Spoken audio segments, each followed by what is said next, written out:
आज हम सत्ता की साझेदारी का पार्ट 2 में श्रीलंका में संघर्ष देखते हैं कि क्या श्रीलंका में संघर्ष था। वीडियो के फर्स्ट पार्ट में हमने बेल्जियम के संघर्ष को समझा था। देखते हैं क्या संघर्ष था, क्या संघर्ष है श्रीलंका में।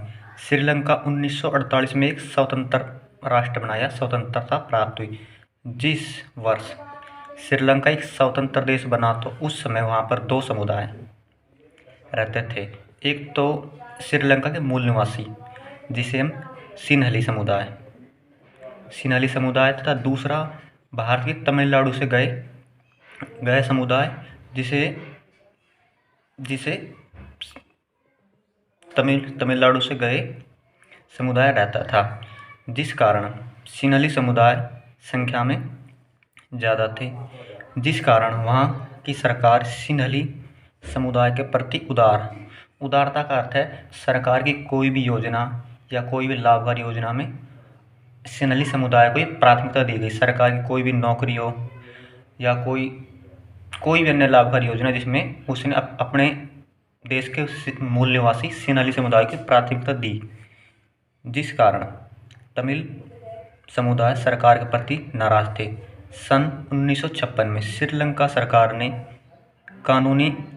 सरकार ने सिन्हली भाषा को राजभाषा घोषित कर दिया, जिस कारण वहाँ के विश्वविद्यालय या यूनिवर्सिटी, स्कूल, कॉलेजों में सिन्हली भाषा को पढ़ाया जाने लगा, जिस कारण तमिल समुदाय और भी ज़्यादा नाराज़ हो गया। और उसके बाद सरकार ने बौद्ध धर्म को बढ़ावा दिया। जो श्रीलंका के मूल निवासी सिन्हली समुदाय था वे बौद्ध धर्म को मानता था, जिस कारण वहाँ की सरकार ने उसको बौद्ध धर्म को और भी ज़्यादा बढ़ावा दिया, जिसके कारण वहाँ की जनता, वो जो दूसरा समुदाय था तमिल समुदाय, वो और भी नाराज़ हो गया। और संविधान में तमिल लोगों के लिए कोई प्रावधान नहीं किया गया, यानी कि कोई भी ऐसा कानून या कोई ऐसा संशोधन नहीं किया गया जिससे कि तमिल लोगों को भी वहाँ की सरकार में, यहाँ की नौकरियों में कोई बराबरी मिल सके, कोई छूट मिल सके, जिस कारण उन्हें सरकारी नौकरियों से वंचित रखा। सबसे पहले हम एक बार श्रीलंका का मैप के माध्यम से समझने का प्रयास करते हैं कि क्या समस्या थी या क्या झगड़ा या क्या तनाव था श्रीलंका में। जब भारत पर अंग्रेजों का या ब्रिटिश सरकार का राज था, तो जो भारत का दक्षिणी हिस्सा है, जो ये वाला हिस्सा है, इधर पड़ता है तमिलनाडु के पास में ही श्रीलंका पड़ता है, ऐसा कुछ। तो श्रीलंका पर भी ब्रिटिश या अंग्रेजों का कब्जा था। अब वहाँ ब्रिटिश सरकार को काम करवाने के लिए मजदूरों की आवश्यकता पड़ती थी, जिस कारण ब्रिटिश सरकार ने इंग्लैंड के लोगों ने या इंग्लैंड की सरकार ने जो भारत के श्रीलंका के पास पड़ता था तमिलनाडु से कुछ तमिल लोगों को यहाँ काम करवाने के लिए यहाँ पर लेके आया या बसाया गया। यहाँ चाय की खेती यानी कि कोई भी कार्य किया जाता था, जिस कारण ये धीरे धीरे करके बसते गए। अब ये एक तमिलनाडु का मैप है, श्रीलंका का। इस क्षेत्र में जो ये क्षेत्र है, इस क्षेत्र में तो तमिल लोग रहते हैं, जो भारत के तमिलनाडु से गए थे, उनको भारत के तमिल बोलते हैं, तमिल के लोग भारत के। और ये क्षेत्र है जो श्रीलंका के मूल तमिल थे, जो कि श्रीलंका में पहले ही रहते थे। अब इनके बीच में ये झगड़ा था कि ये तमिल लोग चाहते थे कि इस क्षेत्र को अलग करके एक देश बना दिया जाए, लेकिन जो ये सिन्हली समुदाय का इस संपूर्ण क्षेत्र पर कब्जा था, वो नहीं चाहते थे कि ये श्रीलंका से कोई क्षेत्र हटाया जाए या कोई काट के कोई और देश बनाया जाए। साथ ही सरकार नहीं चाहती थी कि इन तमिल लोगों को यहाँ कोई बसने दिया जाए या कोई भी सरकारी क्षेत्रों में कोई लाभ दिया जाए या कोई नौकरी कुछ भी नहीं देना चाहती थी, जिस कारण ये जो संघर्ष था या तनाव धीरे धीरे बढ़ता ही जा रहा था।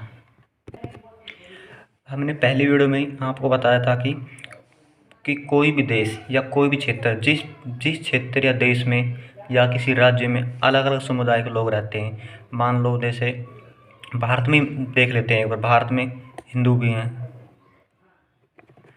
मुसलमान भी हैं, सिख भी हैं, सिख, जैन, बौद्ध, पारसी और भी काफ़ी जातियाँ के लोग अपने अपने भारत देश में रहते हैं, जिस कारण भारत में जातियों की विविधता पाई जाती है। अगर सरकार, जो भारत सरकार, अगर जो सरकार की योजनाएं हैं, सरकार की नौकरियां हैं, या संविधान में विशेष प्रावधान किया जाए और केवल हिंदू लोगों को ही आगे बढ़ाया जाए, उन्हें शिक्षा के क्षेत्र में, नौकरी के क्षेत्र में या कारोबार के क्षेत्र में, तो क्या होगा कि जो बाकी समुदाय, मुस्लिम समुदाय हो गया, सिख समुदाय, जैन, बौद्ध, ये समुदाय सरकार के प्रति नाराज़ हो जाएंगे। अब नाराज़ हो जाएंगे तो क्या होगा, देश में अराजकता, तनाव, टेंशन की स्थिति आ जाएगी, जिससे कि देश ग्रोथ नहीं कर पाएगा। ठीक इसी कारण 1990 तक श्रीलंका में ये स्थिति बनी रही कि दोनों तमिल और सिंहली समुदाय के बीच आपसी टकराव बनते रहे, जिस कारण श्रीलंका धीरे धीरे आर्थिक क्षेत्र, तकनीकी क्षेत्र, शिक्षा क्षेत्र में धीरे धीरे बिछड़ता रहा, जिस कारण ये अपना ग्रोथ नहीं कर पाया। आगे देखते तमिल लोगों ने अपने अधिकार पाने के लिए क्या कदम उठाए। तमिल लोगों ने क्या कदम उठाए अपने अधिकार पाने के लिए। श्रीलंकाई तमिल लोगों ने अपनी अलग पार्टी बनाई, एक अलग राजनीतिक पार्टी बनाई, जिसका उद्देश्य क्षेत्रीय स्वतंत्रता प्राप्त करना। जो क्षेत्र अभी बताए थे, जो ये मान लो श्रीलंका एरिया होगा, ऐसा कुछ मान लो, जो ये वाला क्षेत्र था, इसको एक अलग स्वतंत्र क्षेत्र प्राप्त करना चाहते थे। तमिल भाषा को राजकीय भाषा, जिस प्रकार भारत में हिंदी भाषा को राजभाषा का दर्जा प्राप्त है, श्रीलंका की सरकार ने, जो श्रीलंका की मूल भाषा थी, मूल निवासियों की भाषा थी सिन्हली, उसको 1956 में राजभाषा का दर्जा दे दिया था, जिस कारण जो तमिल लोग थे, तमिल लोग काफ़ी नाराज़ हो गए। तो इन्होंने अपनी एक राजनीतिक पार्टी बनाई, और जिसका उद्देश्य क्षेत्रीय स्वतंत्रता और तमिल भाषा को भी एक राज्य की भाषा बनाने का उद्देश्य था। वह शिक्षा व रोजगार में समान अवसर प्राप्त करना। वे चाहते थे कि जो श्रीलंका की सरकार है, तमिल लोगों के प्रति भी उदार रुख अपनाए, यानी कि सरकार की कोई भी योजना आए, या सरकार संविधान में कोई भी प्रावधान या कोई भी नियम बनाए, उसमें तमिल लोगों के प्रति सहानुभूति की भावना हो, उन्हें भी बराबर का हक दिया जाए, उनके अधिकारों का भी सम्मान किया जाए, जिससे कि वे अपना विकास कर सकें। लेकिन सरकार ने उनके क्षेत्रीय स्वतंत्रता की बात नहीं मानी।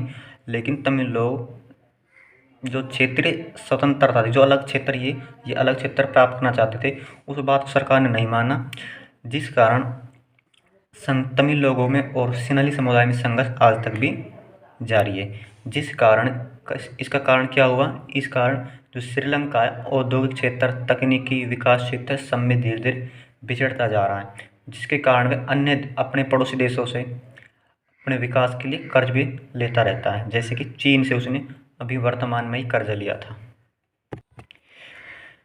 अगला प्रश्न देखते हैं, श्रीलंका को इस टकराव में क्या हानि उठानी पड़ी।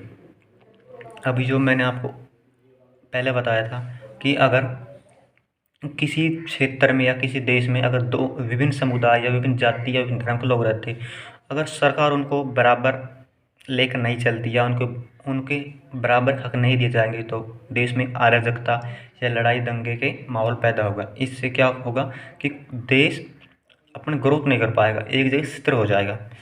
श्रीलंका को इस दो समुदायों के संघर्ष में भारी कीमत चुकानी पड़ी। दोनों पक्षों के हजारों लोग मारे गए, आपस में लड़े झगड़ के। एक तरफ होता था सिन्हली समुदाय, दूसरी तरफ तमिल। ये अपने अधिकारों को लेकर लड़ते रहते थे, जिस कारण हजारों की संख्या में तमिल व सिन्हली लोगों की जान गई और काफ़ी लोगों को रोजी रोटी छिन गई। लड़ाई दंगे या लड़ाई होने के कारण उनके जो घर थे, उनके जो कमाने के लिए रोज़गार थे, वो सब छिन गए, जिस कारण श्रीलंका आर्थिक, शिक्षा, स्वास्थ्य के क्षेत्र में बिछड़ गया। इसका प्रत्येक देश में ये होता है, जिस देश में अराजकता, लड़ाई झगड़े होते हैं, वो देश धीरे धीरे पिछड़ता जाता है और उसके जो पड़ोसी या बाकी देश हैं उससे धीरे धीरे आगे निकलते जाते हैं। जैसे कि भारत 1947 और पाकिस्तान भी 1947 को बाद स्वतंत्र एक अलग राष्ट्र बने, लेकिन भारत ने पाकिस्तान के मुकाबले बहुत ज़्यादा तरक्की या बहुत ज़्यादा उन्नति कर ली। शिक्षा के क्षेत्र में, तकनीकी विज्ञान के क्षेत्र में आपने देखा होगा, अभी कुछ समय पहले ही मिशन मंगल भेजा था हमने चंद्रमा पर, लेकिन जो पाकिस्तान है वो अपने देश सितर नहीं है, यानी कि वहाँ लड़ाई झगड़े, आंतरिक टकराव धीरे धीरे चलते रहते, जिस कारण पाकिस्तान में कभी भुखमरी, कभी बेरोजगारी की जैसी समस्याएं उत्पन्न होती रहती हैं। अगला प्रश्न देखते हैं, आधुनिक लोकतंत्र शासन व्यवस्था में सत्ता की साझेदारी किस प्रकार हो सकती है? यानी कि वर्तमान समय में शक्ति का बंटवारा किस प्रकार हो सकता है, देखते हैं। सरकार के तीनों अंग कौन कौन से? विधायिका, न्यायपालिका व कार्यपालिका है। कार्यपालिका में शक्तियों का बंटवारे को हम विकेंद्रीकरण भी कहते हैं।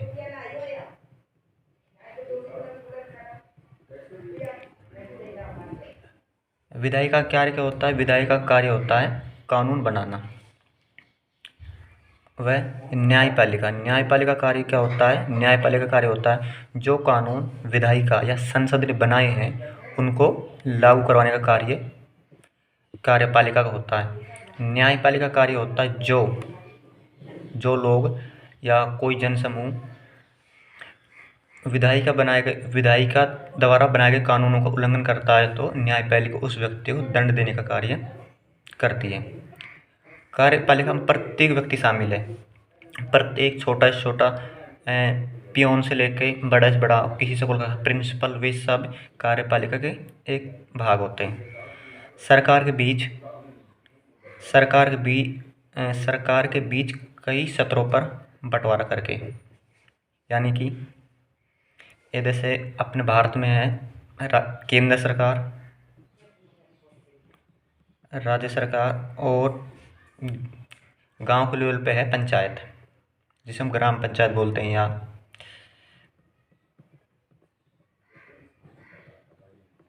पंचायत, इनका अलग अलग कार्य है।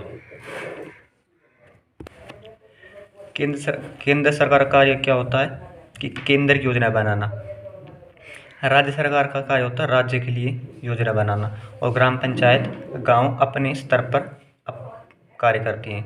राज्य सरकार के कार्यों में केंद्र सरकार कोई अड़चन या कोई टांग नहीं अड़ाती। जब केंद्र सरकार की योजना आती है तो राज्य सरकार उसमें कोई अड़चन पैदा नहीं करती है, यानी कि केंद्र सरकार व राज्य सरकार अपने अपने क्षेत्र में दोनों ही स्वतंत्र हैं, यानी कि अलग अलग कार्य कर सकती हैं, जिस कारण कि यानी कि सत्ता में दोनों की साझेदारी होती है, केंद्र सरकार की भी व राज्य सरकार की भी, सभी लोगों को समान अवसर प्रदान करके, यानी कि जितने भी देश में या अपने भारत देश में जितने भी धर्म जाति के लोग रहते हैं उनको समान अवसर, यानी कि उनको समान सम्मान किया जाए, या कोई भी नौकरी, कोई कार्य, कोई व्यापार, उन किसी जाति, धर्म, नस्ल के आधार पर उनके साथ कोई भेदभाव नहीं किया जाए। न जैसे कि ऐसे नहीं किया जाए कि ये मुस्लिम है तो इसको सरकारी नौकरी नहीं मिलेगी, या ये हिंदू है तो नहीं मिलेगी, या ये सिख है तो नहीं मिलेगी, यानी कि सभी को एक समान समझा जाए। ऐसा होगा तो सत्ता में सबकी जो साझेदारी होगी और इससे देश एक ग्रोथ कर पाएगा, विकास कर पाएगा। आज ये लेसन 27 अध्याय यहाँ पे समाप्त होता है। कमेंट करके बताना आपको ये लेसन कैसा लगा।